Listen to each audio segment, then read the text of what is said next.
સુરત શહેરમાં મહિલાઓ અને બાળકોની સુરક્ષા અંગે ફરી એકવાર ગંભીર સવાલો ઊભા થયા છે. અમરોલી વિસ્તારમાં બનેલી ઘટના બાદ હવે સચિન જીઆઈડીસી પોલીસ સ્ટેશન વિસ્તારમાં 11 વર્ષની માસૂમ બાળકી સાથે છેડછાડની શરમજનક ઘટના સામે આવી છે.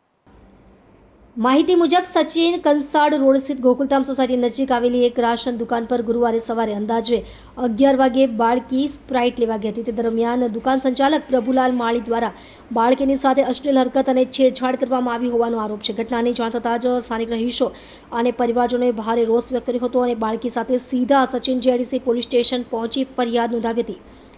ઘટનાની ગંભીરતા ધ્યાનમાં લઈને પોલીસે તાત્કાલિક કાર્યવાહી કરી આરોપી પ્રભુલાલ માળીની મિનિટોમાં જ ધરપકડ કરી હતી. આજે પોલીસે આરોપીને ઘટનાસ્થળે લઈ જઈ ક્રાઇમ સીનનું રિકન્સ્ટ્રક્શન કર્યું હતું.